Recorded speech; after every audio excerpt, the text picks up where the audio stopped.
খুশি তো? একবার জোরে বলুন খুশি। আর তো লক্ষ্মীর ভান্ডার মা বোনেরা এসছে এখানে, কোথায় দেখি হাত তুলুন তো। আজকে আমরা এখান থেকে 5,80,000 মানুষের কাছে সরাসরি বিভিন্ন সরকারি প্রকল্পের সাহায্য তাদের ডিবিটির মাধ্যমে বা চেকের মাধ্যমে পৌঁছে দিচ্ছি। ওই আমি বিভিন্ন সরকারি প্রকল্পের সাহায্য তাদের ডিবিটির মাধ্যমে বা চেকের মাধ্যমে পৌঁছে দিচ্ছি। আজ রাজ্যের মুখ্যমন্ত্রী মমতা বন্দ্যোপাধ্যায় বিভিন্ন প্রকল্পে যে টাকা সেই টাকা কিন্তু ছাড়লেন। যে সমস্ত যারা যারা লক্ষ্মী ভাণ্ডারের টাকা পেতেন তাদের যে লক্ষ্মী ভাণ্ডারের টাকা, সেই লক্ষ্মী ভাণ্ডারের টাকা ছাড়া হয়েছে। এছাড়াও বৃদ্ধ ভাতা, বয়স্ক ভাতা যা টাকা পায় সে টাকাও ছাড়া হয়েছে। এছাড়াও বিভিন্ন প্রকল্পের যে শিলান্যাস সে শিলান্যাস করা হয়েছে এবং বিভিন্ন প্রকল্প নতুন করে আপনার চালু করা হয়েছে। এছাড়াও যারা কৃষক রয়েছে তাদের জন্য যে টাকা, সেই টাকা কিন্তু খুবই শিগগিরই আপনার সবারই ব্যাঙ্ক অ্যাকাউন্টে ঢুকে যাবে, তাও কিন্তু ঘোষণা করেছেন আজকে।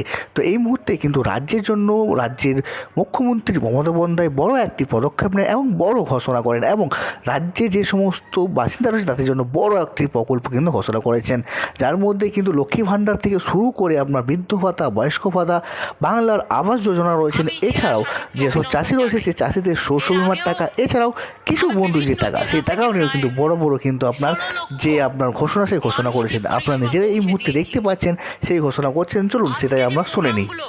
একটু শুনুন।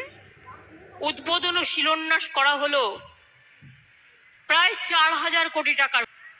মনে রাখবেন, যদি আমার কোনো তাঁতি ভাই, আগে তারা কোনো সাহায্য পেত না, বা তাঁতি বোনেরা যদি দুর্ঘটনায় মারা যান, তাহলে সেই পরিবারকে 2 লক্ষ টাকা এককালীন দেয়া হবে। মিড ডে মিলে যারা রান্না করে আগে পেত মাত্র 1,000 টাকা, আমরা 500 টাকা বাড়িয়েছিলাম, অর্থাৎ এখন পায় 1,500 টাকা। আগামী মাস থেকে তাদের জন্য আরো 500 টাকা বাড়ানো হলো, তারা পাবেন 2,000 টাকা করে। তারা খুবই গরিব লোক।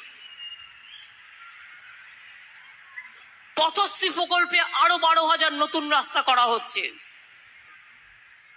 4টে নতুন তাপবিদ্যুৎ কেন্দ্র তৈরি করা হচ্ছে, তাতে আগামী দিনে অনেক চাকরি বাকরি হবে। মনে রাখবেন, গঙ্গাসাগরে জল পেরিয়ে যেতে হয়। গঙ্গাসাগর সেতু আমরা অনেক দিন অপেক্ষা করেছি দিল্লির জন্য, আর করব না।